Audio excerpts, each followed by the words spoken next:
Hello everyone, welcome to L2A classes. So last series में मैंने आपके साथ सी सेट का नंबर सिस्टम और पेपर को डिस्कस किया था कि किस तरीके का पैटर्न यूपीएससी अब पूछ रही है। अब सी सेट का लेवल कितना ज़्यादा आपका बढ़ गया है। अब वो टाइम नहीं है, मैंने आपको लास्ट सेशन में भी डिस्कस किया था कि 4 दिन पहले कर लेते हैं सी सेट क्लियर हो जाएगा, प्रीवियस ईयर जस्ट देख लेते हैं तो सी सेट क्लियर हो जाएगा। No, each and every section is very very important. अब आने वाले सेशंस में आपको ये चीज़ ध्यान में रखनी है, यूपीएससी में सी सेट को लाइटली बिल्कुल भी नहीं लेना है, ठीक है। तो देखिए, लास्ट क्लास में मैंने आपके साथ मैथ्स की स्ट्रैटेजी शेयर करी थी कि कैसे हम आने वाले सेशंस में कंप्लीट करेंगे। तो आज मैं आपके साथ जो सेशन लेने वाली हूँ वो है आपका कॉम्प्रीहेंशन को लेके। तो पिछले टाइम भी मैंने बनाया था, पिछले ईयर्स भी, जब अभी जो एग्जाम हुआ था उससे पहले, तो बहुत सारे स्टूडेंट्स को इससे बहुत ज़्यादा बेनिफिट मिला था। बिकॉज आपको इसमें प्रॉब्लम क्यों आती है मैं अभी आपके साथ डिस्कस करूँगी कि रीज़न क्या है कि हमें सी सेट के क्वेश्चन में कॉम्प्रीहेंशन हमें बहुत हार्ड लगते हैं और हमसे गलत हो जाते हैं। Because there is a lack of practice and lack of understanding the keywords. समझ रहे हैं, मेन रीजन यही है कि हम कीवर्ड्स का मतलब नहीं समझ पाते हैं। दूसरी चीज, हम प्रैक्टिस नहीं करते हैं, हमें लगता है कि हम एग्जाम हॉल में बैठ कर ही कर लेंगे। नो, सी सेट में कॉम्प्रीहेंशन का एक अच्छा खासा वेटेज होता है, तो आपको किसी भी सेक्शन को लाइटली नहीं लेना है, ठीक है। तो चलिए आगे, हम पहले आपको मैं पेपर भी दिखाऊंगी कि कितना वेटेज है, क्या क्या कीवर्ड्स हैं जो आपको यहाँ पे ध्यान में रखने हैं, ठीक है। सब कुछ हम डिस्कस करेंगे। आज कॉम्प्रीहेंशन का एक ओरिएंटेशन सेशंस है, लाइक आप कह सकते हैं कि इसमें आप बेस समझेंगे। देन आने वाले सेशंस में 1 बाय 1 हम पूरे प्रीवियस ईयर क्वेश्चंस को करेंगे। एंड वन मोर थिंग कि आंसर की जो रहती है ना, try to match your answer with the official UPSC answer key. तो लास्ट ईयर हमारा 2022 का जो पेपर हुआ था उसकी ऑफिशियल आंसर की यूपीएससी ने आपकी अपलोड कर दी है, तो हम उसी से अपने आंसर्स को मैच करेंगे। बिकॉज वो ऑथेंटिक और राइट आंसर है जो कि यूपीएससी ने अपलोड करे हैं, ठीक है। तो हमें उसी को फॉलो करना है क्योंकि बेस हमारा वही है, ठीक। तो अब देखिए, अब बात करते हैं हम यहाँ पे यूपीएससी के, हम प्रीवियस ईयर क्वेश्चन ही लेंगे, इसीलिए मैंने टाइटल भी प्रीवियस ईयर क्वेश्चन ही लिखा है, और सी सेट पेपर 2 इस तरीके के आने वाले सेशन में हम सैंपल प्रैक्टिस भी करेंगे ताकि प्रैक्टिस से ही हम परफेक्ट बन सकते हैं, ठीक है। ये आपका लेक्चर 1 है। इसी तरीके से आगे जितने भी लेक्चर्स अपलोड होंगे आई विल मेंशन कि लेक्चर 2, लेक्चर 3, ठीक है। तो बिफोर स्टार्टिंग मैं आपको थोड़ा सा बैकग्राउंड देना चाहती हूँ कि कैसे हमें अप्रोच करनी है। देन मैं आपको 2022 के क्वेश्चन पेपर में लेके जाऊंगी, और आप सभी से भी रिक्वेस्ट है कि please download the UPSC 2022 question paper. And कुछ नहीं करना है, गूगल पे डाल दीजिए यूपीएससी 2022 क्वेश्चन पेपर, सीधे उसकी वेबसाइट से जाके आप डाउनलोड कर लीजिए, ठीक है। उससे पहले थोड़ा सा बेस समझ लेते हैं, देन मैं आपको कीवर्ड्स, एक एक कीवर्ड्स का मतलब बताती हूँ अभी, फिर हम पेपर में भी देखेंगे कौन कौन से कीवर्ड्स पूछे हैं ताकि आपको बेस समझ में आए, ठीक है। तो देखिए, जब भी हम सी सेट की बात करते हैं, ठीक है, ध्यान से समझना, सी सेट की बात करते हैं, लास्ट क्लास में भी आपको बताया था कि आने वाले सेशंस में क्लासेस थोड़ी और बढ़ा दूंगी ताकि आपको प्रॉब्लम ना हो। तो देखिए, सी सेट में मैंने आपको पिछले टाइम भी बताया था, पिछले सेशन में भी बताया था, यहाँ पे आपका सबसे फर्स्ट सेक्शन इज कॉम्प्रीहेंशन। चाहे आप ह्यूमैनिटी बैकग्राउंड से हैं या आप इंजीनियर हैं, किसी भी बैकग्राउंड से, डजंट मैटर, कॉम्प्रीहेंशन यहाँ पे सॉल्व करना सबके लिए एक सिमिलर काइंड ऑफ प्लेटफॉर्म है, ठीक है। समझ रहे हैं, आप हिंदी मीडियम के तो आप हिंदी वाला पढ़िए, है तो सेम ना, बस थोड़ा बहुत वहाँ पे वर्डिंग में बहुत ज़्यादा वो लोग डिफिकल्टी कर देते हैं, तो आप इंग्लिश को भी थोड़ा एक बार देख लेंगे, ठीक है, जो हिंदी मीडियम के। कॉम्प्रीहेंशन के अलावा यहाँ पे आपकी मैथ्स, जो मैंने लास्ट सेशन में भी बताया था, मैथ्स यानी कि अर्थमेटिक वाली मैथमेटिक्स रहती है यहाँ पे, जिसमें आपके फॉर्मूला बेस्ड क्वेश्चन रहते हैं, करने का तरीका तीनों में डिफरेंस समझिए अभी। फिर है आपका रीजनिंग, रीजनिंग को मैं जस्ट आर मेंशन कर देती हूँ। तो देखिए, होता क्या है ना, कॉम्प्रीहेंशन कैसे आपके इसमें एक्यूरेसी बनेगी, टोटल आउट ऑफ टोटल आपके 80 क्वेश्चन है, तो मैंने आपको ये रीजन भी बताए थे कि डिफिकल्टी लेवल बढ़ने का रीजन क्या है। Because the questions that has been asked in the exam is math section से ज्यादा पूछे जा रहे हैं, और उसमें भी कोई स्पेसिफिक नहीं है, कोई 2 टॉपिक को टारगेट करके पूरा पेपर बन जाता है, कभी कभी डिस्ट्रीब्यूटेड हो जाते हैं, ठीक है। वो हमारे हाथ में नहीं है, हमारे हाथ में जो है that is smart work plus practice. Hard work भी नहीं कि बस एक ही फॉर्मूले को दिल पे लेके करने लग गए और बैठे हुए हैं, नो, वो भी नहीं कर रहे हैं, ठीक है। अब देखिए, जब मैं बात कर रही हूँ कॉम्प्रीहेंशन, मैथ्स और रीजनिंग की, तो देखिए कॉम्प्रीहेंशन की आज की क्लास में जो डिस्कस करेंगे हम, वो पूरे सेशन हमारा कॉम्प्रीहेंशन पे रहेगा। कॉम्प्रीहेंशन जो है ना, इसमें प्रॉब्लम कहां पर आती है आप लोगों को कि कीवर्ड्स मेन यहाँ पे क्या है, तीनों में डिफरेंस समझना कि तीनों की स्ट्रैटेजी में क्या डिफरेंस रहता है। सबसे पहले देखिए, कॉम्प्रिहेंशन की जब मैं बात कर रही हूँ तो यहाँ पर आपको क्लियर होने चाहिए कीवर्ड्स की अंडरस्टैंडिंग, समझ रहे हैं, सबसे वेरी वेरी इंपॉर्टेंट। कॉम्प्रिहेंशन के क्वेश्चंस में बिल्कुल भी मिस्टेक नहीं होगी, जो 25 to 28 minimum number of weightage जो मैं आपको बता रही हूँ 25 टू 28 आपका एवरी ईयर रहता है कॉम्प्रिहेंशन में। तो छोड़ दीजिए बाकी 2 सेक्शन को फिलहाल, because today session is completely discussion on comprehension. तो important is here to understand the meaning of keywords. आप देखेंगे हर एक क्वेश्चन में डिफरेंट कीवर्ड्स दी जाती हैं और हमें उन्हीं कीवर्ड्स को मतलब समझना है कि इसका मीनिंग क्या है, क्या कहना चाह रहा है एग्जामिनर, ठीक है। हमें लगता है कि सारे कीवर्ड सेम है, नो। इसके लिए हमें कहां से पता चलेगा कि कौन से कीवर्ड से पूछ रहा है क्वेश्चन, तो look at the previous year question. तो आप यूपीएससी की प्रिपरेशन कर रहे हैं और आपके पास प्रीवियस ईयर क्वेश्चंस का अंडरस्टैंडिंग नहीं है, तो you are completely in the different path. समझ रहे हैं क्यों बच्चे लोग पहले अटेम्प्ट में निकाल लेते हैं जिनके घर में कोई आईएएस आईपीएस होता है? बिकॉज उनको पता है कि प्रॉपर स्ट्रैटेजी कैसे बनानी है, समझ रहे हैं। वो उनको उस तरीके का प्लेटफॉर्म और माहौल देते हैं कि आपको सबसे पहले प्रीवियस ईयर क्वेश्चन देखने हैं, आपको सिलेबस याद करना है। तो हर एक टॉपर अपने टॉपर स्टॉक में भी कहता है, स्टिल हम इन चीजों को नेग्लेक्ट करते हैं, ठीक है। तो कॉम्प्रिहेंशन में स्कोर करने का, अच्छे मार्क्स लाने का सबसे बेस्ट तरीका क्या है? फर्स्ट हम समझेंगे मीनिंग ऑफ कीवर्ड्स, ठीक है। तो आज के सेशन में मैं आपको समझाऊंगी कि कॉम्प्रिहेंशन में मीनिंग ऑफ कीवर्ड्स का क्या क्या मतलब होता है, ठीक है। दूसरी चीज, यहाँ पे जो मैथ्स है ना, अब मैथ्स और रीजनिंग में क्या डिफरेंस होता है पता है आप लोगों को? मैथ्स में आपका किसी एक चीज का पर्टिकुलर फिक्स फॉर्मूला होगा, ठीक है। वो शॉर्टकट पे नहीं जाएंगे, शॉर्टकट बाद में समझेंगे, वो ट्रिक्स तो बाद में लगती है, पहले बेस तो पता होना चाहिए, ठीक है। Time equals to speed upon distance, ये पता होना चाहिए formula. Average equals to sum of our total number जो है हमारा फॉर्मूला है, तो वो हमें पता होना चाहिए, ठीक है, कि इसके बेसिक कंसेप्ट क्या है, तभी हम उसके शॉर्टकट हम लोग यूज कर सकते हैं, समझ रहे हैं। और रीजनिंग में क्या होता है ना, रीजनिंग में किसी भी क्वेश्चन को सॉल्व करने की जो अप्रोच है ना, वो डिफरेंट रहती है। मे बी आप किसी डिफरेंट अप्रोच से सॉल्व करें, मैं किसी और लॉजिक से, because this is logical reasoning, आपको अपना लॉजिक यूज करना है, ठीक है, समझ रहे हैं। तो यहाँ पे हम इसके बारे में बात नहीं करेंगे, इसके बारे में मैंने आपके साथ लास्ट सेशन में डिस्कस किया है एंड टॉपिक्स भी बताए हैं, which are the important topics. We are not discussing this part at all, we are completely focusing on comprehension, जो हमारा आज का टॉपिक है, ठीक है। चलिए सबसे पहले बात करते हैं आज जो हमें डिस्कस करना है, फिर हम प्रीवियस ईयर क्वेश्चन पे जाएंगे और यूपीएससी का देखेंगे। कॉम्प्रिहेंशन क्लियर हो रहा है topic? What is the name of topic? Is comprehension.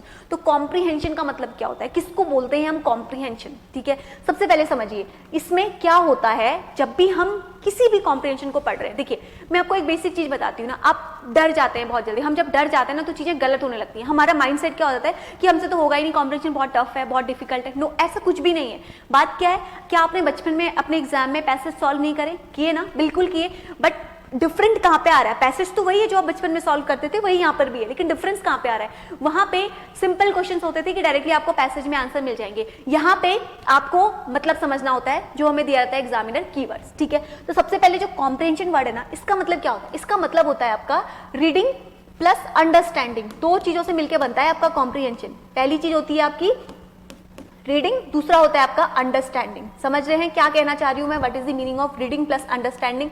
पहली चीज जो कॉम्प्रिहेंशन सॉल्व करने के लिए आपको आना चाहिए वो है रीडिंग प्लस अंडरस्टैंडिंग, ठीक है।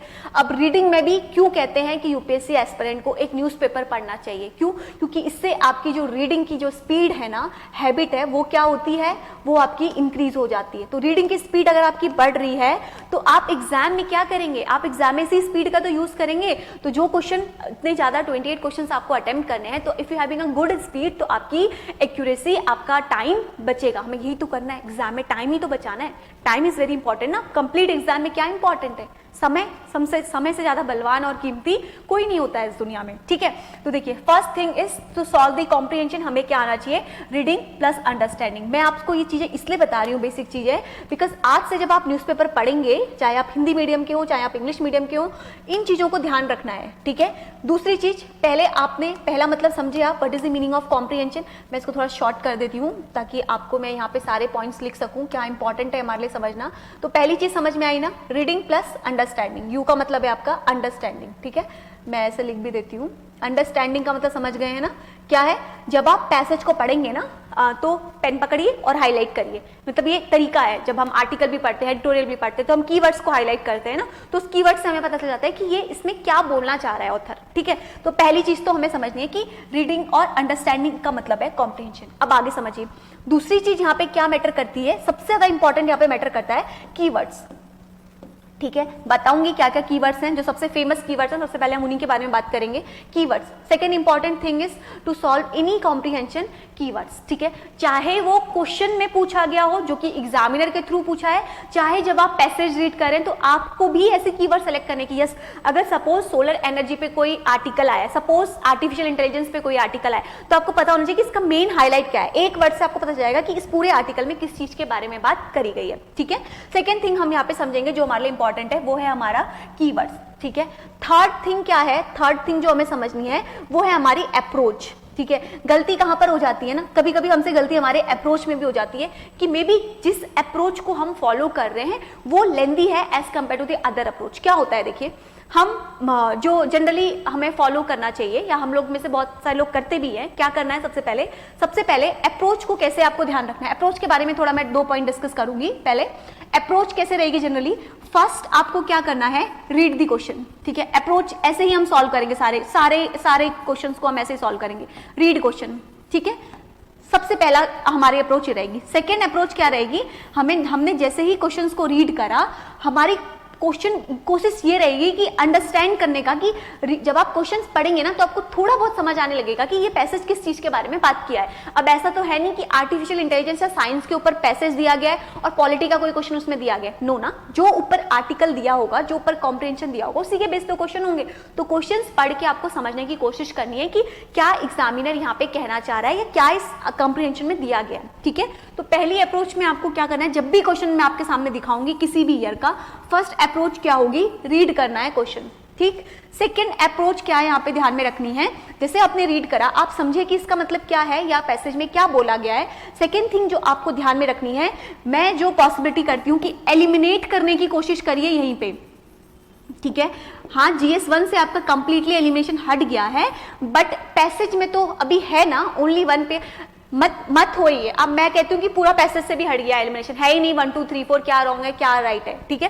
आपको ये तो पता चल रहा है कि 2 पेयर करेक्ट है या 3 पेयर करेक्ट है। आप माइंड में समझने की कोशिश करिए before going to the passage, समझ रहे हैं। पैसेज में जाने से पहले जब आपने ऑप्शंस पढ़े तो आपको पता चलता है कि यस हाँ ये स्टेटमेंट हो सकता है करेक्ट। इतना कॉमन अंडरस्टैंडिंग हम लोग के अंदर आ जाती है after the huge preparation of UPSC. 1 साल 1.5 साल 2 साल की प्रिपरेशन करने के बाद हम इतना बेसिक समझ जाते हैं कि यस ये ऑप्शन प्रोबेबल करेक्ट हो सकता है, ये नहीं हो सकता। तो माइंड में एक बार के लिए 1 मिनट के लिए पैसेज में मूव करने से पहले उसको सोचिए, ठीक है। तो जैसे आपने यहाँ पे माइंड मेकअप कर लिया कि yes may be this one is correct, this one is right, this was incorrect, तो ये आपने समझ लिया। अब आपको क्या करना है, थर्ड, जब आपने 2 चीजें कर ली, now it's time to move to the third is, अब आपको मूव करना है, कहां जाना है, अब आपको जाना है पैसेज की तरफ, ठीक है।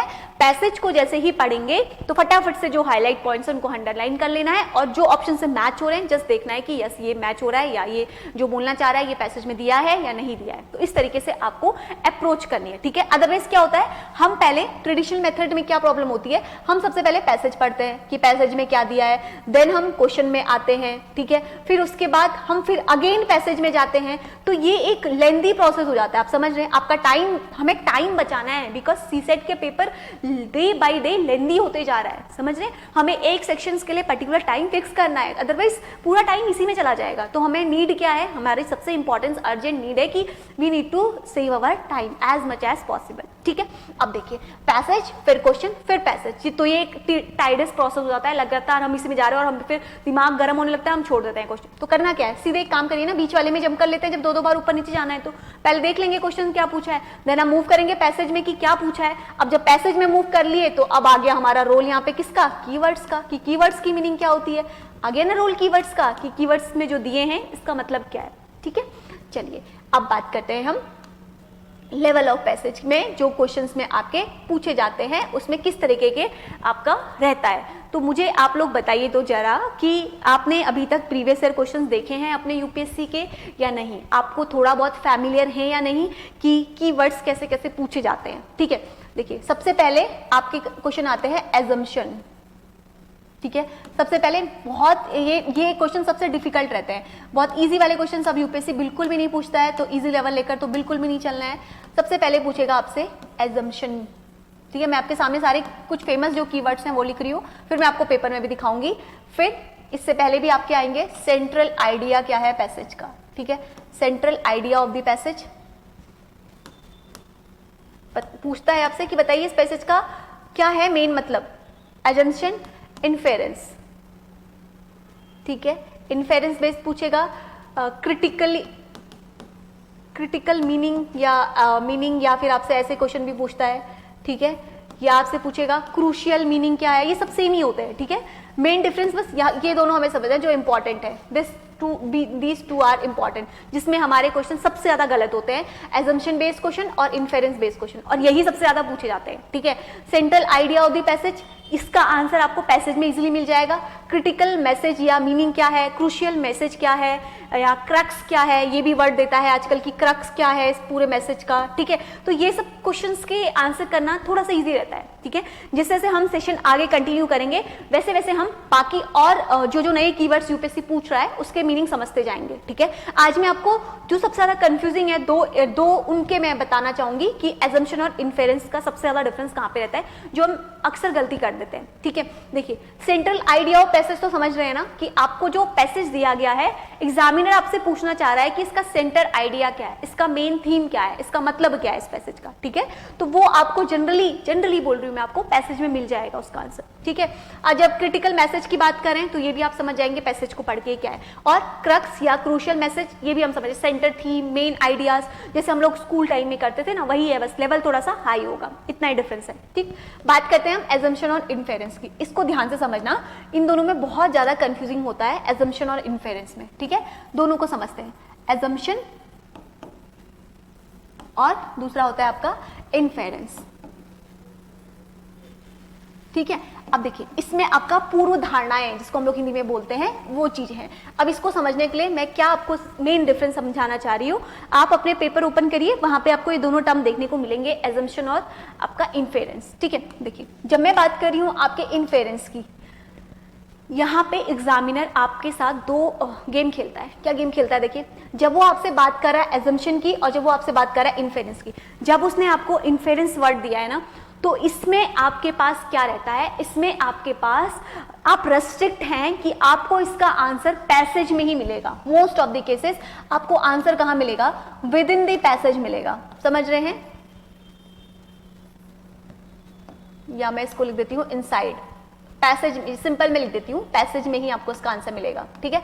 तो जब मैं इसकी बात कर रही हूँ तो आपको इसका इन्फेरेंस जहां पर भी देगा ना कि बताइए इसका इन्फेरेंस क्या है, इसका मेन आइडिया क्या है, तो इस तरीके के क्वेश्चंस में आपको आंसर कहां मिलेगा, पैसेज में मिलेगा, ठीक है। अब जब आपसे पूछा है एजम्पशन, तो एजम्पशन का मतलब क्या होता है, पूर्व धारणा है। इसका मतलब क्या होता है, ऑथर ने ये लिखने से पहले उसके दिमाग में क्या आ रहा है, मतलब इसका आंसर आपको पैसेज में नहीं मिलेगा, समझ रहे हैं। और एग्जामिनर एग्जैक्टली क्या करता है, सेम लाइन आपको पैसेज में दे देता है और हम सोचते हैं कि यस ये तो ऊपर पैसेज में मेंशन है तो यही इसका करेक्ट आंसर होगा। कभी भी वो आंसर करेक्ट नहीं होगा एजम्पशन बेस में जो पैसेज में डायरेक्टली दिया होगा, समझ रहे हैं। मतलब इसमें आपके पास रेस्ट्रिक्शंस नहीं है, इसमें आपके पास रेस्ट्रिक्शंस हैं कि खुद को आपको पैसेज तक ही कंट्रोल करना है, पैसेज तक ही आपको आंसर करना है। लेकिन इस वाले केस में क्या होता है, आप पैसेज के बियॉन्ड द पैसेज भी आंसर कर सकते हैं, ठीक है। आपको मतलब मेरे कहने का सिंपल मीनिंग ये है कि आपको समझना है कि ऑथर का माइंडसेट कि वो क्या बोलना चाह रहा है, ठीक है। डायरेक्ट आंसर आपको पैसेज में नहीं मिलेगा, यानी कि इसका आंसर आपको कैसे फाइंड करना है, इनडायरेक्ट। इसीलिए एजम्पशन बेस्ड क्वेश्चन जनरली क्या हो जाते हैं, डिफिकल्ट हो जाते हैं, क्योंकि इसके आंसर हमें डायरेक्टली पैसेज में नहीं मिलता है, इनडायरेक्टली हमें इसके आंसर्स फाइंड करने होते हैं। लेकिन जब हम बात करते हैं इन्फेरेंस की, तो ये क्वेश्चन करना थोड़ा हमारे लिए इजी हो जाता है, बिकॉज हमें इसके आंसर हमें पैसेज में देखने को मिल जाते हैं, ठीक है। बाकी इस पे हम डिस्कस करेंगे जैसे जैसे हम क्वेश्चन सॉल्व करते जाएंगे, ठीक है।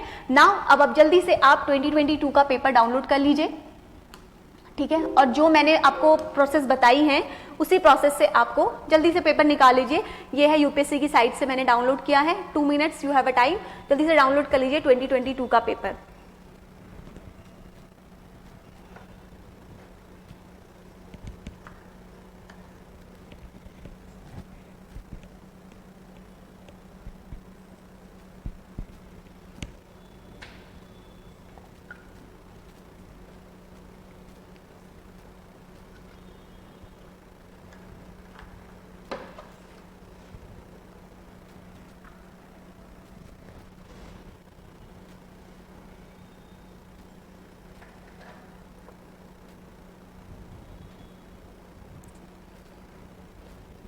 ओपन कर लिया होगा आप सबने पेपर। अब देखिए, जैसे आप पेपर ओपन करेंगे, पहले एक बार हम सारे कीवर्ड्स को देख लेते हैं फटाफट से, बिकॉज हमें पहले समझना तो इंपॉर्टेंट कीवर्ड्स ही है। तो यूपीएससी का पेपर आपको दोनों ही मीडियम में देखने को मिलेगा, हिंदी और इंग्लिश में। If the image is blur तो प्लीज आप लोग खुद से ओपन कर लीजिए, ये सीधे मैंने साइट से डाउनलोड किया है, ठीक है। देखिए अब आप पहले देखिए वेटेज कितना ज्यादा है, एवरी ईयर वेटेज बहुत ज्यादा रहता है कॉम्प्रीहेंशन का, ठीक है। अब देखिए सबसे पहले पैसेज 1 जो आपके सामने है, सिर्फ कीवर्ड्स देखना है, अभी नथिंग एल्स। आपको क्वेश्चन क्या पूछा है वो ध्यान ही नहीं रखना है, ठीक है। अब देखिए यहाँ पे आपको कुछ ऑप्शंस दिए गए हैं एंड सेलेक्ट करना है correct answer using the code, ठीक है। तो यहाँ पे ऑप्शंस दिए हैं, बताना है आपको कि इसमें करेक्ट आंसर क्या है। तो इस तरीके के क्वेश्चन जो हैं, देखिए ध्यान से समझिए। जो ये फर्स्ट क्वेश्चन आपके सामने है, फर्स्ट क्वेश्चन में क्या दिया है, आपको पैसेज दिया है ऊपर और नीचे आपको कुछ पॉइंट्स दिए हैं, ठीक। अब आपको बताना है कि करेक्ट आंसर कौन सा है, कोड जो दिए गए हैं, ठीक है। अब बात यहाँ पे क्या करते हैं, यहाँ पे इसका आंसर आपको पैसेज पढ़ के ही समझ में आएगा कि क्या इसमें ये बात बोली गई है या नहीं बोली गई है, ठीक है। यहाँ पे कुछ नहीं लिखा है एजम्पशन क्या है इसका, या ये भी नहीं लिखा है कि इसका इन्फेरेंस क्या है, सिंपल लिखा है कि बताइए इसमें से कोड में से कि करेक्ट आंसर क्या है, समझ गए। अब आइए दूसरे को, सिर्फ और सिर्फ कीवर्ड्स पे फोकस करिए, और जब आप पेपर भी ओपन करेंगे ना तो प्लीज उस समय भी यही करना, सीधे पहले एक बार कीवर्ड्स देख लेना, फिर हम आएंगे तो तब हम बात करेंगे आगे, ठीक है। अब देखिए यहाँ पर भी इस तरीके के जो क्वेश्चन होते हैं ना, ये 1 लाइन वाले, इसमें देखिए यहाँ पर भी यही चीज दी गई है।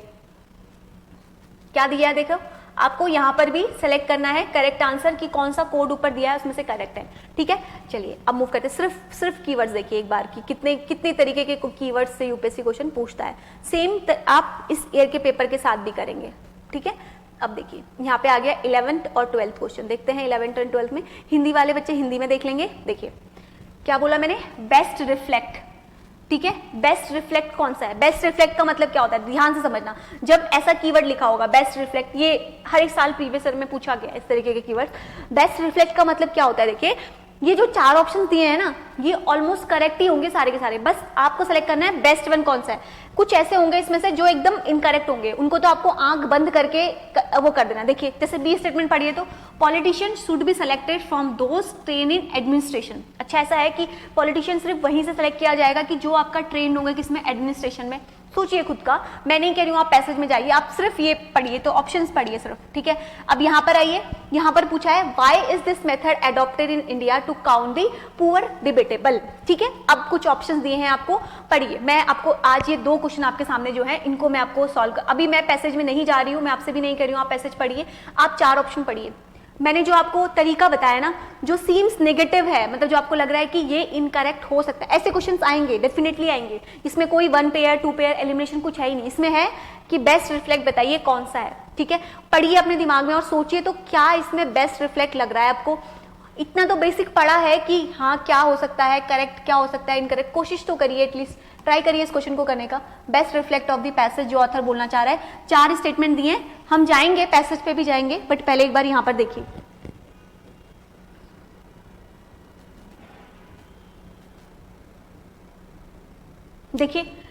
देखिए क्या बोला है, politician should be selected from the those train in administration. ऐसा है क्या? अगर आपको लग रहा है कि ये इनकरेक्ट हो सकता है तो अगर आप श्योर है तो पूरा ही हटा दीजिए, नहीं है तो थोड़ा बहुत आप क्रॉस कर दीजिए, ठीक है। अब देखिए क्या बोला है, we assume that in a democracy any politician is qualified to administer a state. अच्छा ऐसा होता है क्या? आप देखिए बाकी आइए, we need to devise a method of barring incompetitiveness from the public office, ठीक है। लास्ट है, as a voter select their administrator, the eligibility of politician to administer a state cannot be question। ऐसा तो है ही नहीं, question can not be question तो नहीं हो सकते। अगर मैं ये पेपर दे रही होती तो आई विल डेफिनेटली इनकरेक्ट, ये 2 स्टेटमेंट तो मैं इनकरेक्ट कर देती कि जो एकदम ही डिफरेंट है, ठीक है। ऐसा होता ही नहीं है, तो जनरल स्टेटमेंट है ना। चलिए अब पढ़ते हैं हम पैसेज में कि हमारे पास 2 ऑप्शंस बच गए हैं कि यस कि ऐसा होता है, हम ऐसा एज्यूम करते हैं कि डेमोक्रेसी में कोई भी पॉलिटिशियन आपका क्वालिफाइड हो जाता है टू एडमिनिस्टर दी स्टेट, ठीक है। एनी, तो ये जो हम लोग एलिमिनेशन पढ़ते थे ना, एनी, ओनली, ये सब जो पढ़ते थे वो अब उतना वक्त जीएस में नहीं करते, लेकिन यहाँ पे आप एज्यूम कर सकते हैं कि यस एनी वाला बोल रहा है तो मे बी ये इनकरेक्ट हो सकता है, लेकिन कब? ब्लाइंडली इनकरेक्ट नहीं करना है। ये भी मैंने आपको तरीका बताया कि एनी देखा और एलिमिनेशन लगा दिया और करेक्ट हो गया। एलिमिनेशन तो है ही नहीं, कंसेप्ट समझिए, ठीक है। एनी के पीछे क्या बोला है, पॉलिटिशियन अगर बैक स्टेटमेंट उसको सपोर्ट कर रहा है और एग्जैक्ट आंसर दे रहा है तभी वो इनकरेक्ट होगा, अदरवाइज एनी नन देख के आप करेक्ट इनकरेक्ट नहीं कर सकते, समझ रहे हैं? Because the fact is important कि वो करेक्ट आपने किस बेसिस पे किया, खाली एनी देख के कर दिया, नन देख के कर दिया, ये तो है ही नहीं, ये तो कभी से भी नहीं एलिमिनेशन वर्क करता था, बस हम सब लोगों ने एक बना लिया था ट्रेंड कि यस एलिमिनेशन एलिमिनेट होता है, ये होता है वो होता है, बट ऐसा कुछ नहीं होता है जब तक आप कंप्लीट स्टेटमेंट को सपोर्ट नहीं कर रहे हैं, ठीक है?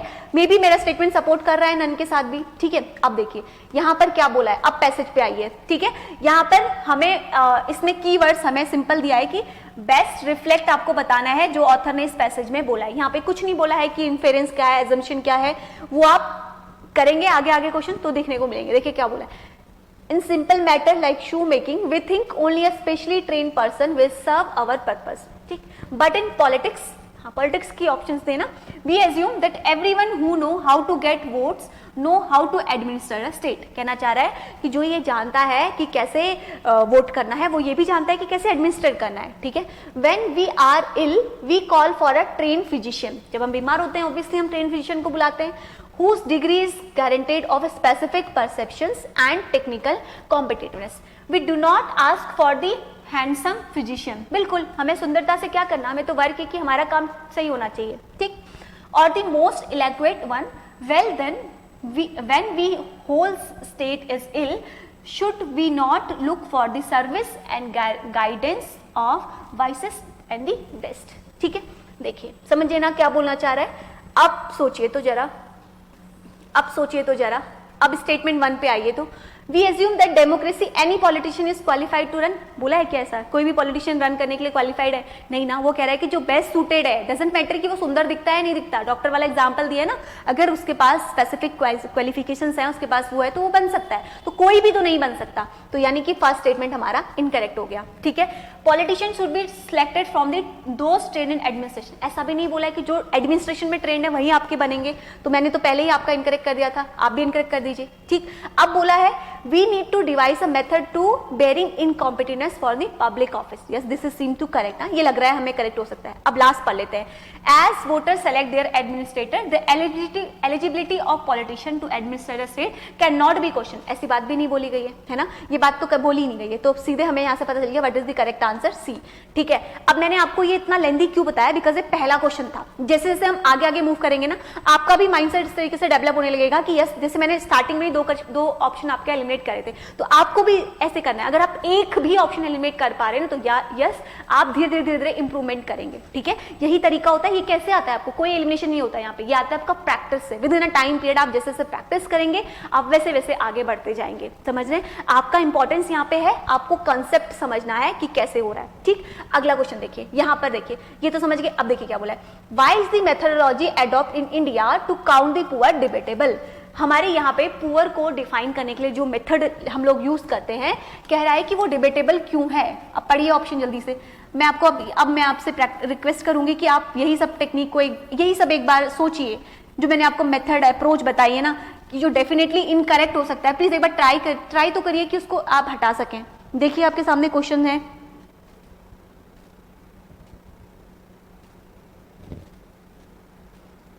देखिए क्यों है ऐसा कि ये हमारे यहाँ पे जो है डिबेटेबल है। पहले हम ऑप्शंस पढ़ते हैं। There is some confusion regarding what should constitute the poverty line. बोल रहा है कुछ कंफ्यूजन है कि किसको हमें वो करना है। There are wide diversities in the condition of rural and urban poor. There is no uniform global standard for measuring the income poverty. ये तो बिल्कुल ही इनकरेक्ट हो गया। ठीक है, यहाँ से तो साफ पता चल रहा है कि कोई यूनिफॉर्म स्टैंडर्ड ही नहीं है पॉवर्टी को। तो फिर पॉवर्टी की डिफाइन कैसे करते हैं अगर नहीं है तो। ठीक, इसको हटा देते हैं। अगला है it is based on the proportion of poverty as merger income of buying capacity. बताइए, अब बताइए कि कुछ कंफ्यूजन है कह रहा है रिगार्डिंग किसको हम कॉन्स्टिट्यूट करें एज अ पॉवर्टी लाइन में। ये भी नहीं है, ये भी डिफाइंड है। अगर आपने पढ़ा होगा थोड़ा बहुत लॉ तो मेरे अकॉर्डिंग तो मुझे लग रहा है कि ये दोनों मैंने हटा दिए। अब आप बताइए आपने क्या हटाया क्या नहीं हटाया। कोई बात नहीं, धीरे धीरे आएगा, आपको कोई भी वरी होने वाली बात नहीं है। देखिए अब यहाँ पर हम आते हैं पैसेज में, जल्दी से देखेंगे क्या बोल रहा है। पॉवर्टी लाइन जो है हमारे यहाँ पे ये क्वाइट अनसेटिस्फैक्ट्री है when it's come to the grasping the extent of poverty in India. ठीक है, in India only because of extremely narrow define of who is poor and कौन गरीब है। ये आपका एक डिबेटेबल मेथोडोलॉजी है जो हम लोग यूज करते हैं टू काउंट दी पुअर। ठीक है, but also because of more fundamental assumption underlying it क्या अंडरलाइन करते हैं, it exclusively rely on the nation of poverty as insufficient income और इनसफिशिएंट परचेजिंग पावर। यानी किस बेसिस पे बता रहा है ये, इनसफिशिएंट इनकम, ध्यान से देखना, ये कह रहा है कि वैसे तो कुछ फिक्स नहीं है कि किस बेसिस पे करते, लेकिन कुछ लोग कहना चाहते हैं कि इनसफिशिएंट इनकम और इनसफिशिएंट क्या है यहाँ पे, परचेजिंग पावर है, ये बात बोली गई है। One can better categorize its by calling its income poverty if poverty is ultimately about deprivation affecting the human well-being, then income poverty is only one aspect of it. समझ में आया? Poverty of a life in our view, हमारे नजरिए में लाई करती है not merely in the improvised state in which the person actually live, but also in the lack of real opportunity given by the social constraint. Yes, बिल्कुल सही बोला गया, as well as personal circumstances. आगे बोला है to choose other type of living even the relevance of low income, merger positions and other aspect of what are startlingly seen and economic poverty relate ultimately to their role in curtailing capabilities, that is their role is severely restricted by the choice people have to let various variable and valued life. ठीक है, I think आप लोगों ने यहाँ पे answer catch कर लिया होगा कि आंसर क्या है, कहाँ पर हमारा आंसर लाइक कर रहा है। मुझे तो पढ़ते पढ़ते ही इसका आंसर मिल गया कि कहाँ पे, किस बेसिस पे यहाँ पे डिबेटेबल बात बताई गई है। आप लोग बताइए, तो मुझे आंसर बताइए, क्या आपको लग रहा है कि 12 का आंसर होगा। तो ये तो नहीं बताया है कि रिगार्डिंग बहुत ज्यादा कंफ्यूजन है, उसने कहा है कि कुछ लोगों ने डिफाइन किया है कि पॉवर्टी क्या है। ठीक है, there are wide diversity in condition of rural and poor, ये तो बात ही नहीं करी गई है यहाँ पे डाइवर्सिटी की। तो पूरे पैसेज में आपने कहीं पे भी सुना ये बोला कि यहाँ पे एक बहुत वेरिएशंस है, डाइवर्सिटीज है रूरल और पुअर में, तो हटा दीजिए ऐसे ऑप्शन पे, क्यों दिमाग लगाना है ना। अब बात करते हैं आगे कि कोई ग्लोबल यूनिफॉर्म स्टैंडर्ड नहीं है, ये भी इनकरेक्ट हो गया, ये भी इनकरेक्ट हो गया। तो सीधे हमें पता चल गया, वहां पे ऊपर लिखा भी था based on proportion of poverty and merger income of buying capacity, purchasing power की वहां पे बात करी गई थी। तो यहां से हमें पता चलता है कि yes, which one is the correct answer, D is the correct answer. ठीक है, तो क्यों डिबेटेबल है ये हमने ऊपर से पढ़ा और समझा what is the correct answer. ठीक है, तो आपको थोड़ा बहुत अप्रोच समझ में आ रहा होगा। आज थोड़ा आपको वो लगेगा कि नहीं हो रहा है, लेकिन धीरे धीरे धीरे धीरे आपको डेफिनेटली सारे क्वेश्चन सॉल्व हो जाएंगे। ठीक है, यही अप्रोच रहती है पैसेज को सॉल्व करने की, और ये ओवर द प्रैक्टिस आती है। अगर आप अभी से करेंगे ना, तो न्यूज़पेपर के साथ साथ आप इस तरीके की अंडरस्टैंडिंग और इस तरीके की हैबिट अपने अंदर डेवलप कर लेंगे। तो आप सोचिए, एक साल बाद जब आपका एग्जाम होगा नेक्स्ट मई में, तब तक आप कितने एक्सपर्ट हो जाएंगे। आपको सीसेट की तरफ से टेंशन लेना ही नहीं है, बिकॉज सीसेट, इतने सारे स्टूडेंट हैं जो जीएस में बहुत अच्छा स्कोर कर रहे हैं, still they are fail to qualify the CSAT. ठीक है, तो please I request you all कि आप इसको लाइटली मत लीजिए, हमारे साथ अभी एक एक दिन भी प्रैक्टिस करेंगे ना, तो धीरे धीरे धीरे ग्रो करेंगे। तो अब आपका होमवर्क क्या है, पूरा पेपर उठाना है, कीवर्ड्स देखने हैं कि क्या क्या कीवर्ड्स पे क्वेश्चन पूछा है। ठीक है, अब मैंने आपको 2 क्वेश्चन करने की अप्रोच बताई, तो स्टार्टिंग के 1-2 क्वेश्चन में भी यहाँ पे दिया गया था, जो मैंने आपको स्टेटमेंट वाले दिखाए, एक बार आप उनको ट्राई करिए तो कैसे सॉल्व होंगे। बाकी हम सारे धीरे धीरे कराएंगे। अपार्ट फ्रॉम दिस, अगर किसी को बेसिक से सीसेट की प्रिपरेशन करनी है कि दे हैविंग अ कंफ्यूजन कि कैसे करना है, कैसे क्वालिफाई करना है, तो we have started a batch. आप लोगों की बहुत ज्यादा डिमांड थी कि आप एक सीसेट का बैच लाइए, तो हमने एक बैच भी स्टार्ट किया है। उसमें आपको बेसिक से लेके एडवांस तक सारे मैथ्स, रीजनिंग, कॉम्प्रिहेंशन सारा कुछ कवर कराया जाएगा। अपार्ट फ्रॉम दिस, उसमें आपकी टेस्ट सीरीज भी रहेगी, ताकि आप वहां से भी आपको जो लगे एंड में आप फुल लेंथ टेस्ट सीरीज भी कर सकते हैं। ठीक है, और इसके साथ ही हमारे फ्री सेशन तो चल ही रहे हैं, बाकी ऐसा कुछ नहीं है। आपको कोई डाउट्स हो तो आप कमेंट बॉक्स में पूछ सकते हैं। मिलते हैं नेक्स्ट सेशन में, एंड उसमें हम आपका आगे और अप्रोच लगाएंगे और नए नए टेक्निक्स के साथ सॉल्व करेंगे। So thank you so much for joining us. Thank you, मिलते हैं नेक्स्ट सेशन में। Thank you.